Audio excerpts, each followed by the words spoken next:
Sumainyo ang Panginoon. At sumaiyo rin. Ang mabuting balita ng Panginoon ayon kay San Marcos. Papuri sa iyo, Panginoon.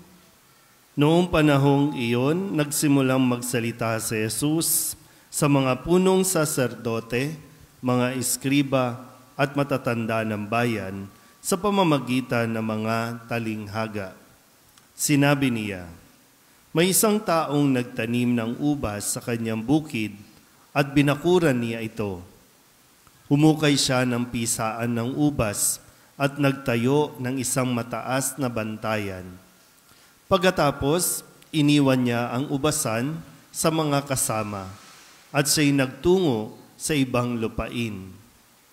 Nang dumating ang panahon ng pitasan, pinapunta niya ang isa niyang utusan upang kunin sa mga kasama ang kanyang kaparte.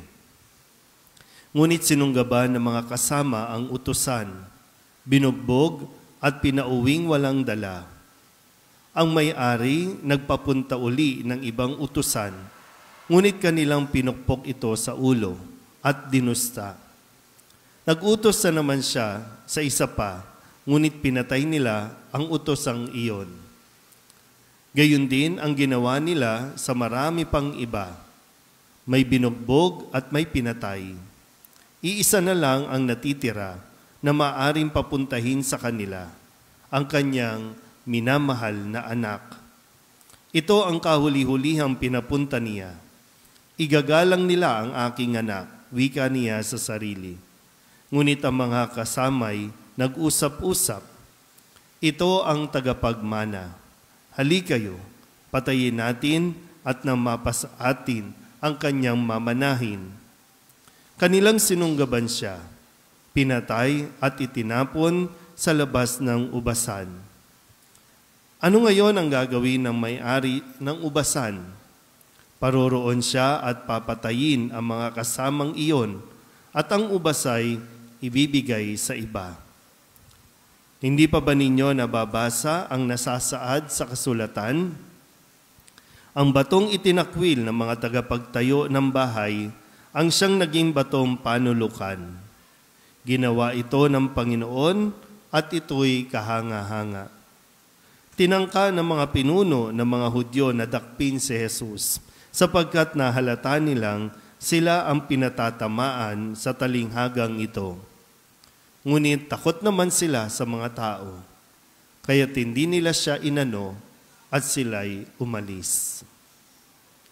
Ang mabuting balita ng Panginoon. Pinupuri ka namin, Panginoong Hesukristo. Maupo po ang lahat. Isang magandang gabi po sa inyong lahat. Ngayon po ay Lunes ng 9 na linggo ng karaniwang panahon. Matapos natin marinig ang mga pagdiriwang nitong mga nakalipas na linggo, narinig natin ang dakilang kapistahan ng pag-akyat ni Jesus sa langit, ang dakilang yung pagdiriwang ng pagbaba ng Espiritu o yung Pentecost Sunday, tapos niyan ay yung dakilang kapistahan ng kabanal-banalang Santissimo Trinidad o Banal na Santatlo. Anong sumunod doon? Ano yung sumunod? Corpus Christi, ang dakilang kapistahan ng kabanal-banalang katawan at dugo ni Kristo. Ngayon ay nagbabalik na tayo muli sa mga tinatawag nating mga karaniwang panahon. At sa mga susunod na mga araw, susunod na mga linggo, ang ipapahayag sa atin ay ang mga tinatawag na public ministry ni Jesus.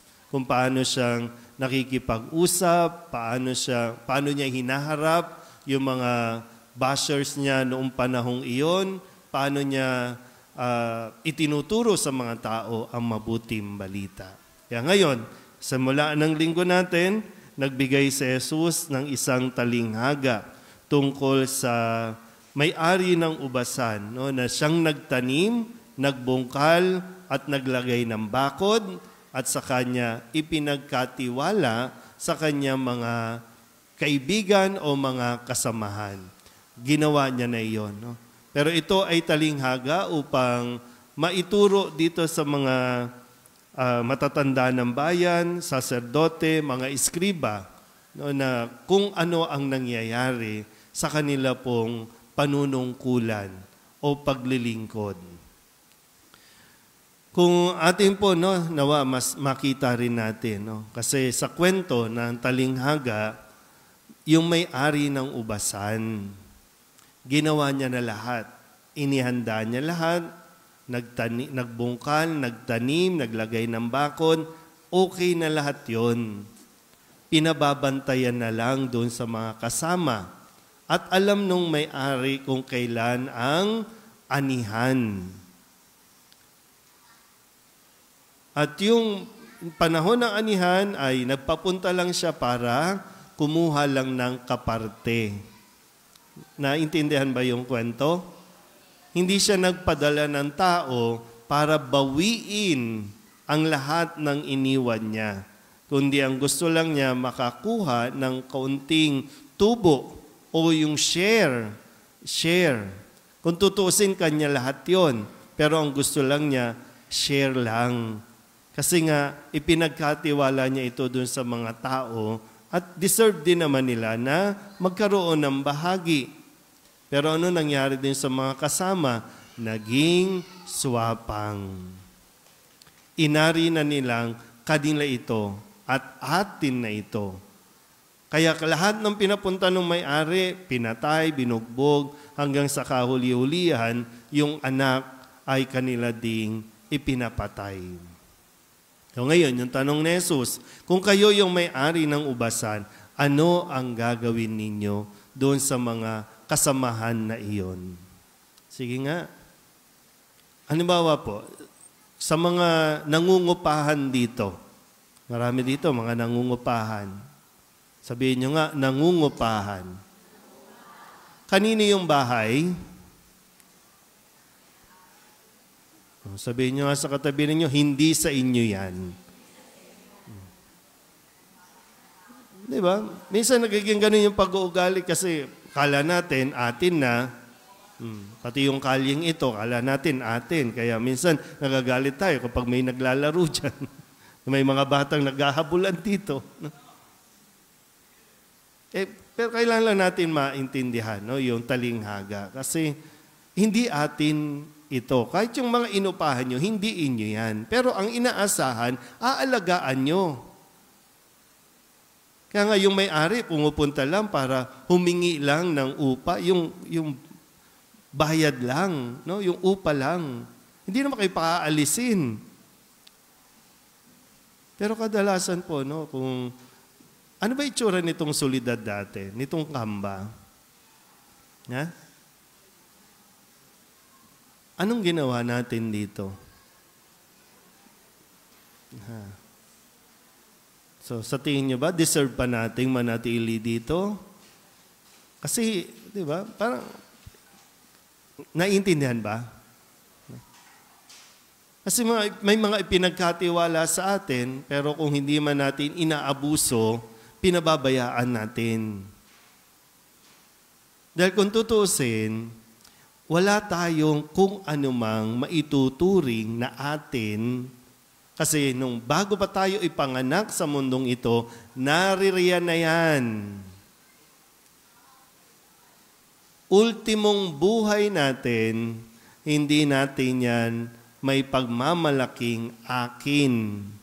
May nagpahiram lang ng buhay. May nagpapagamit lang sa atin ng buhay. At ang gusto lang ay nagbubunga ba tayo?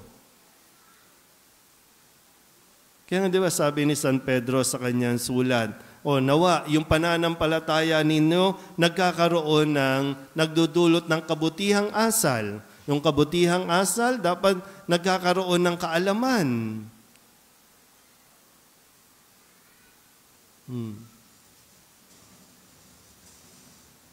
Anong gagawin natin?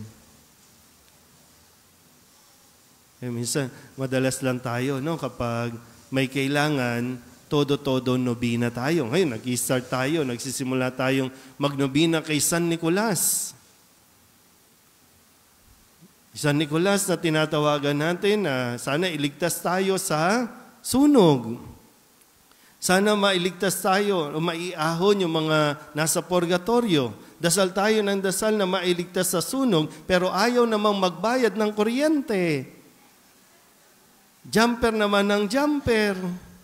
Pero dasal tayo ng dasal na mailigtas sa sunog. Hindi nagtutugma, di ba? Kaya nga yung pananampalataya, dapat nakikita yung kagandahang asal na sinasabi ni Pedro. Ay mahirap yung may pananampalataya tayong sinasabi, nagsisimba tayo lagi, pero kapag sa panahon ng mga paghahayag ng responsibilidad, ayaw natin makibahagi. Di ba sa pagdiriwang natin ng misa, di ba humihingi tayo ng biyaya sa Diyos, di ba? Tama ba? Sino yung nagdarasal na tumama sa loto kay Lambandro?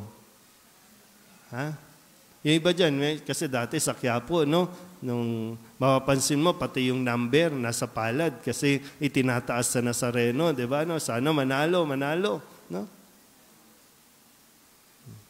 Kapag nanalo naman, hindi na nagbabalik. Tayo, humingi ng karamihan, humingi ng trabaho. Pero nung nagkatrabaho, pag inihingan mo ng donation, ang sama ng loob. Pag maghuhulog nga lang sa collection box, hirap na hirap pa. Kasi parang akin to. Hindi naman hinihingi ni Lord yung lahat. Share lang. Ibabalik ko ulit Wala tayong anumang maituturing na atin. Lahat ng kung anong meron tayo, pinapahiram lang sa atin ng Diyos. At inaasahan na tayo, matuto tayong maging grateful o yung mapagpasalamat sa Diyos. Kasi yun yung nagpapakita ng kagandahang asal, ng kabutihang loob naman sa parte natin. Kasi napakabait ng Diyos para pagkatiwalaan tayo ng mga biyaya. So muli, inaasahan lang na matuto tayong magpasalamat sa mga biyaya na ipinagkakaloob ng Diyos sa atin. Sabihin nyo nga muna sa katabi ninyo, huwag kang magdamot. Nagdadamot ka, hindi naman iyo yan, di ba? So, sana po mas maging responsable tayo sa pagtanggap ng mga biyayang binibigay ng Diyos. Amen?